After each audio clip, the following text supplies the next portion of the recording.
এই যে কিছু কিছু বেড়ারা আছে যারা মাঝে মাঝে প্রশ্ন করে বা ফেসবুকে পোস্ট করে বউ বড় না মা বড়। আসলে হ্যাঁ উদ্দেশ্য মই কিছু কথা কইতে চাই।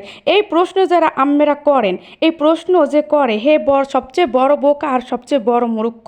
হে মা সম্পর্কেও কিছু জানে না আর বউ সম্পর্কেও কিছু জানে না।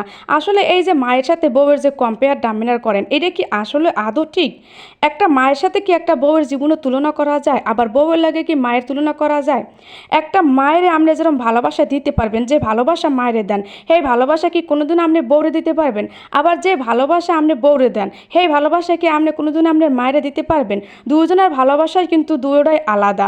একটা কথা মাথায় রাখবেন, একটা মা ঠাস করে আকাশ দিয়ে পড়ে টুপুস করে নিচে পড়ে না। হে কিন্তু মা হওয়ার পিছনে হে কিন্তু প্রথম বউ আছে। বউ থেকেই আজ হে মা। আপনি যে মায়েরে ভালোবাসলি চেলচালে জান্নাতে যাইবেন, হ্যাঁও কোনো দিনও না। আবার মা বউরে ভালোবাসলি যে চেলচালে জান্নাতে যাইবেন, হ্যাঁ কোনো দিনও না। আপনার মায়ের পায়ের নিচে যেরকম আপনার জান্নাত আছে সেইরকম আবার আপনার বউয়ের সার্টিফিকেট ছাড়া আপনি কোনোদিনও জান্নাতে যাইতে পারবেন না।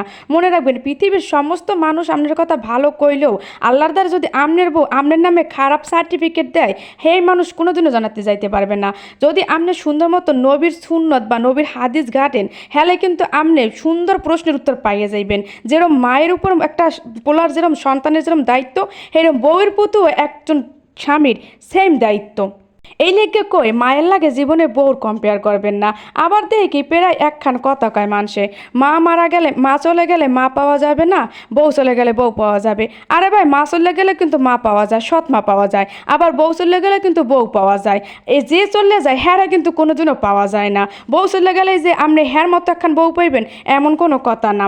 এই প্রশ্নগুলো আমার যেকালেই চোখের সামনে হয়, হেইকেলে যে প্রশ্নগুলো করে ওরা যদি সামনে পাইতাম তো আরে কেনই আমি ফাড়া ফাড়া বানাই হেলাইতাম। তুই কেমন প্রশ্ন করো এইটা কোনো প্রশ্নের মধ্যে পড়ে? ভালোবাসতে হইলে উভয়েরই ভালোবাসতে হইবে। আপনার মাই একদিন বউ হলে আর বউ একদিন বুড়ো হয়ে কিন্তু মা হইবে। ঠিকঠাক মতো যদি কোরআন হাদিস ঘাড়েন হ্যালে আর এই প্রশ্ন কেউ কোনো দিন করবেন না।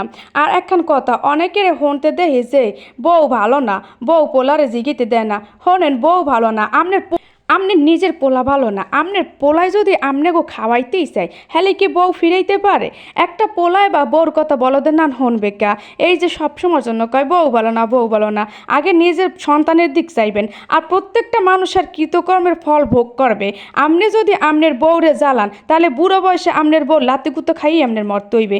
আবার একখান কথা কই, আর যদি যে বউরা তার শাশুড়িরে জ্বালা দেবে হেলে কিন্তু হে বউরও শেষ বয়সে ওইরকম নিজের পুতুর বদারে জ্বালা সইতে হইবে। প্রত্যেকটা জিনিস ভাবতে হইবে, আপনি যেরমটা করবেন সেইরকম আপনার কিন্তু ফেরত দেবেই দেবে। আর এইটা সবসময় মাথায় রাখবেন।